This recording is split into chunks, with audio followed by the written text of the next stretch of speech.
अस्सलामुअलैकुम नाज़रीन, मैं मोहम्मद असलम हुसैन सियासत की खबरों में आप सबका इस्तकबाल करता हूँ। आज 12 अक्टूबर 2023 है। चांद की तारीख के हिसाब से आज 26 रबी अव्वल 1445 हिजरी है। पेश है आज की कुछ अहम खबरें।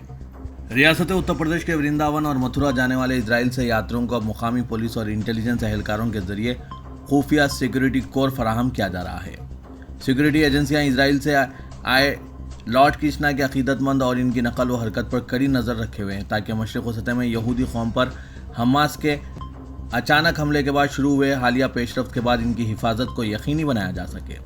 पुलिस सुपरिटेंडेंट प्रकाश सिंह ने कहा, इसराइल के 7 शहरी है जो सयाहती वीज़े पर वृंदावन में हैं। हम इनके साथ मुस्तकिल राब्ते में हैं। इनकी हिफाजत और तंदुरुस्ती को यकीनी बनाने के लिए ज़रूरी इंतजाम किए जा रहे हैं। इस सिलसिले में एक रिपोर्ट रियासती हुकूमत को भेज दी गई है। इजराइल के सयाहों में से एक ने एतराफ़ किया है कि हमें साथ रहने और अपनी नकल व हरकत को निजी रखने के लिए कहा गया है। पुलिस ने हम सबको कहा है कि हमारे मुल्क में जो कुछ हो रहा है इस पर किसी नामालूम शख्स के साथ बात ना करें या सोशल मीडिया पर इससे मुतालिक कुछ भी पोस्ट ना करें।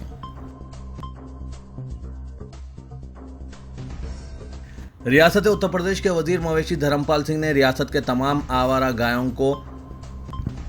गायों की पनाहगाहों में मुंतकिल करने के लिए 1 नवंबर से 31 दिसंबर तक खुसूसी मुहिम चलाने का ऐलान किया है।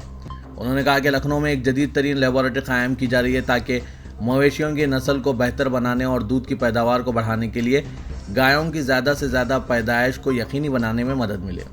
वजीर ने कहा कि कौमी गोकल मशीन के तहत नस्ल की बेहतरी के लिए 4 करोड़ रुपए की लागत से 200 गायों के लिए एक नस्ल की ज़र्ब लगाने वाला फार्म कायम किया जा रहा है और ऐसे 4 फार्मों के लिए इजाज़त मिल गई है। बक्सर के रघुनाथपुर स्टेशन पर पटरी से उतरी नॉर्थ ईस्ट एक्सप्रेस हादसे की तहकीकात का हुक्म जारी किया गया है। रेलवे बोर्ड ने हादसे की आला सतही इंक्वायरी के हुक्म की मंजूरी के साथ अफसरान की टीम ने तहकीकात का आगाज़ कर दिया है। हादसे के तमाम मुकामात पर तहकीकात की जा रही है। बताया जा रहा है कि यह हादसा उस वक्त पेश आया जब कम से कम 2 SC3 टायर कोच उलट गए जब 4 डब्बे पटरी से उतर गए थे। इसके बाद एक के बाद एक दीगर से 21 बोगियां पटरी से उतरी है।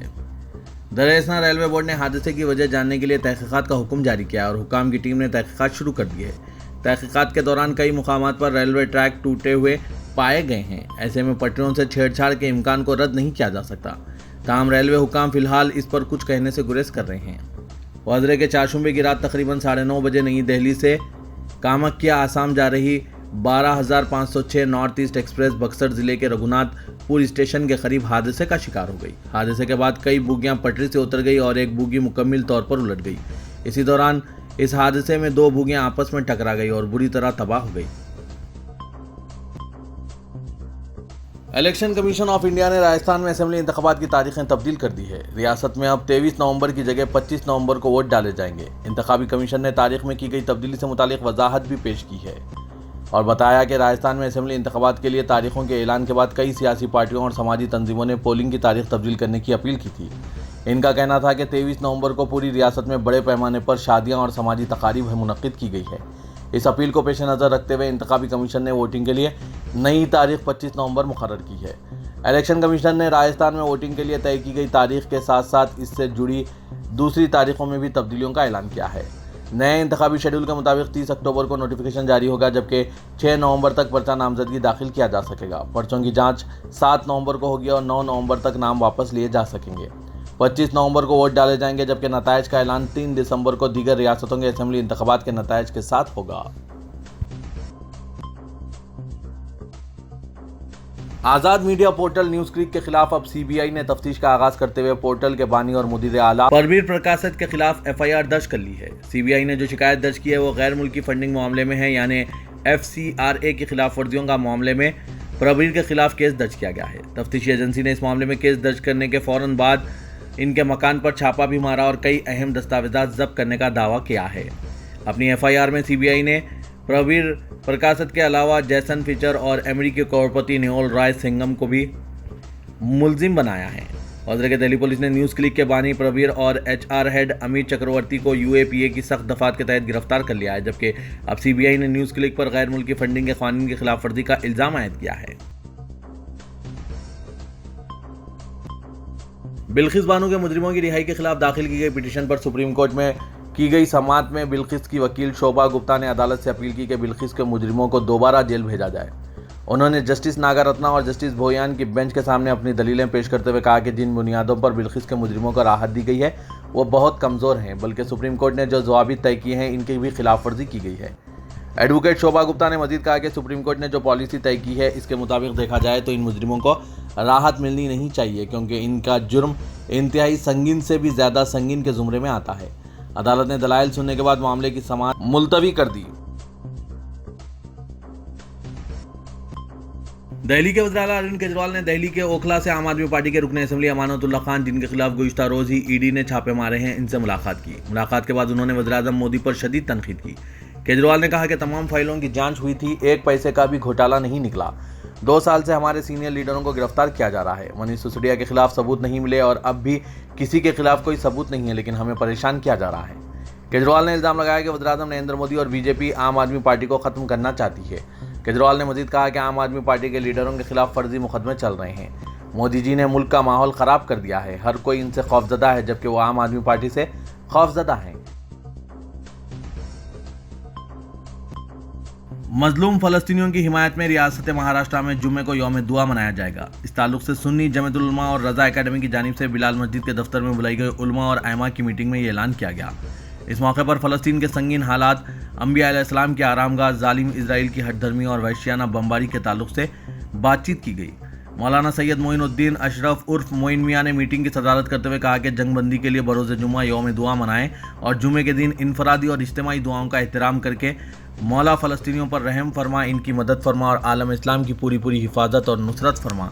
रज़ा एकेडमी के जनरल सेक्रेटरी मोहम्मद सईद नूरी ने कहा कि इजराइल गाज़ा पर बमबारी करके बेगुनाह शहरियों का कत्लेआम कर रहा है। ये इंसानियत के मुनाफी है। आलमी बरादरी को चाहिए कि फ़ौरन जंग बंदी के लिए ठोस कदम उठाए। इसके साथ ही उलमा और आइमा से गुजारिश की गई है कि जुम्मे के दिन अपनी अपनी मस्जिदों में जंग बंदी के लिए दुआ का एहतमाम करें। महसूर गाज़ा पट्टी में इजरायली हमलों से कई मोहल्ले तबाह हो चुके हैं और फ़लस्तीनियों को कोई भी महफूज मुकाम हासिल करने के लिए जद्दोजहद करना पड़ रहा है, जबकि हॉस्पिटल्स में सप्लाई बहुत कम है और साहली पट्टी के वाहिद पावर प्लांट में फ्यूल ख़त्म हो चुका है, जिससे हमास जंगजुओं के दिलेराना हमलों से शुरू हुई जंग की तकालीफ और ज़्यादा हो गई है। हमास और इस्लामी जिहाद के जंगजुओं अंदाज़न 150 अफराद को अपनी कैद में रखे हुए हैं। इसके बावजूद बमबारी शिद्दत से जारी है। इजराइल ने फ़लस्तीनी इलाके के हुक्मरान हमास तंजीम के खिलाफ गैर मामूली जवाबी कार्रवाई की वार्निंग दी है, जिसकी मज़ामतकारों ने हफ्ते को बेनज़ीर हमले किए थे और सैकड़ों इजराइलियों को हलाक किया था। इसके बाद से फ़लस्तीनी मज़ामतकार मुसलसिल इजराइल में रॉकेट हमले कर रहे हैं। जुनूबी शहर एशकुलन में ज़बरदस्त हमले किए गए। इस जंग की वजह से दोनों तरफ अब तक कम अज़ कम 2200 अफराद हलाक हो चुके हैं। तौक़े है कि जंग में मज़ीद शिद्दत आएगी और गाज़ा की अवाम की तकालीफ में इजाफा होगा, जहाँ पहले से ही बुनियादी ज़रूरियात और बरक़ी की किल्लत है।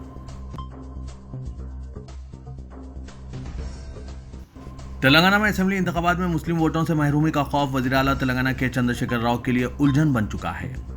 इंतखाबात से ऐन क़ब्ल मुसलमानों को खुश करने के लिए कब्रस्तानों के लिए अराजियात के अलाटमेंट और बाज़ इमदादी स्कीमात के आगाज़ के बावजूद सर्वे में ये पेशकशी की गई है कि मुस्लिम राय दहिंदे BRS हुकूमत से नाराज़ हैं। मुसलमानों के वोट हासिल करने के लिए KCR ने अपनी हलीफ मजलिस की क़यादत को मुतहरिक कर दिया है।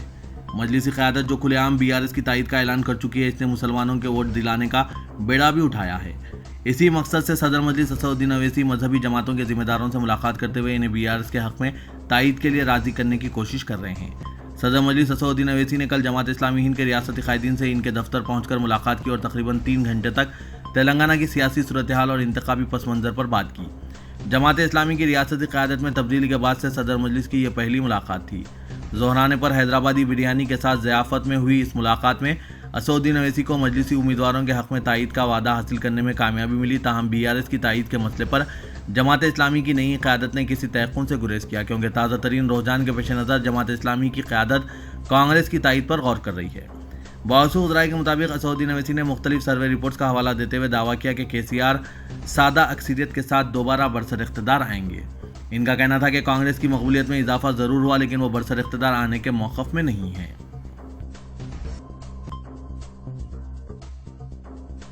असेंबली इलेक्शन के शेड्यूल की इजराई के बाद पुलिस की जानिब से गैर कानूनी रकम, ड्रग्स, शराब और दीगर गैर कानूनी सरगर्मियों पर कड़ी नज़र रखी जा रही है। हैदराबाद सिटी पुलिस ने अपनी इस मुहिम के हिस्से के तौर पर गुज़िश्ता 3 दिनों के दौरान 5 करोड़ 10 लाख रुपए रकम और दीगर अशिया जब्त किए हैं।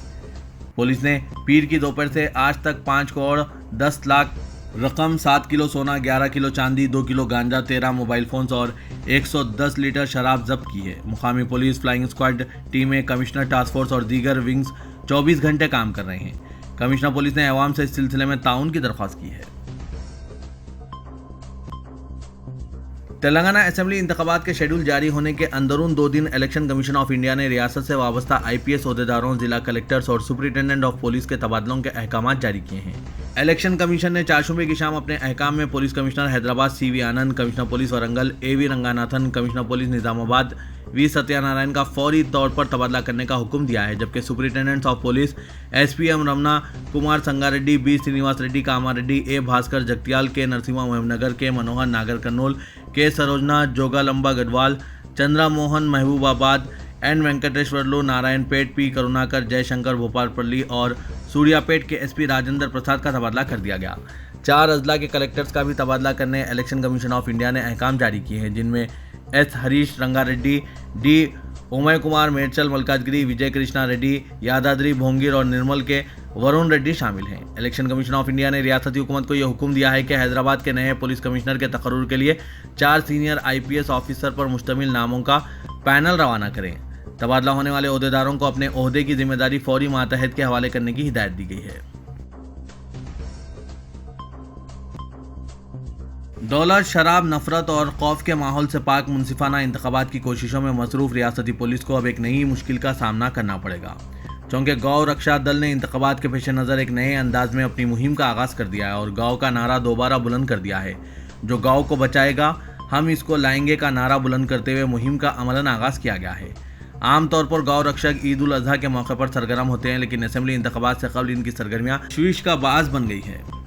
हर मरतबा किसी न किसी अंदाज से इंतखाबी अमल को एक अलग शक्ल देने की कोशिश की जाती है। उमूमन नफरत अंगेज़ बयानात और पैगामात से एक ख़ास ग्रुप को निशाना बनाना और एक ख़ास तबके को राग़िब करने के इक़दाम होते रहते हैं, लेकिन आज गाय बचाने का नारा सियासी हलकों में भी बेचैनी का सबब बना हुआ है। तेलंगाना गौ रक्षक दल के सदर कालू सिंह ने इस नारे को बुलंद किया है और दल के अफराद से इस मुहिम में सरगर्म रोल अदा करने की हिदायत भी जारी की है। गुज़िश्ता रोज गौ रक्षक दल की जानिब से मवेशियों को मुंतकिल करने वाले ट्रक्स को रोका गया था और इन मवेशियों को पुलिस ने गौ रक्षा मुंतकिल किया था। शामीरपेट इलाके में गाड़ियों को रोकने के बाद कालू सिंह ने तमाम कारकुनों को हिदायत दी कि वो गौकशी को रोकने के लिए हर मुमकिन इक़दाम करें और कालू सिंह ने हुकूमत तेलंगाना पर तनकीद करते हुए हुकूमत को गौकशी पर पाबंदी आयद करने में नाकामी का इल्ज़ाम लगाया।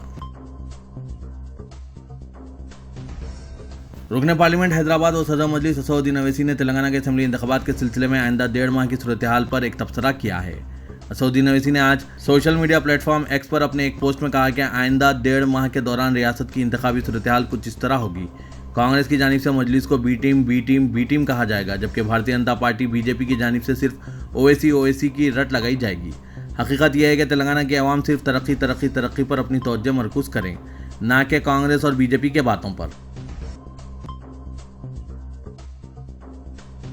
भारतीय जनता पार्टी ज़राए ने बताया कि तेलंगाना असेंबली इंतखाबात के शेड्यूल के ऐलान के साथ ही भारतीय जनता पार्टी गोशा महल के रुकन असेंबली मलून राजा सिंह की मुअत्तली को जल्द ही मनसूख कर सकती है।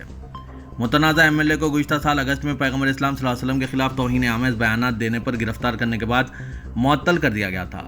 BJP लीडरों का एक हिस्सा मुतालबा कर रहा है कि भारतीय जनता पार्टी मलून राजा सिंह की मुअत्तली को मनसूख करें और इन्हें दोबारा गोशा महल असेंबली हल्के से खड़ा करें। वो गोशा महल सीट से दोबारा मुंतखब हो सकती है। भारतीय जनता पार्टी के कौमी जनरल सेक्रेटरी पंडित संजय कुमार ने ऑल इंडिया मजलिस इत्तेहादुल मुस्लिमीन पार्टी पर तनकीद करते हुए इन्हें चैलेंज किया है कि वो अपने मुकाबले को हैदराबाद तक महदूद रखने के बजाय पूरे तेलंगाना में असेंबली इंतखाबात में हिस्सा लेकर दिखाएं।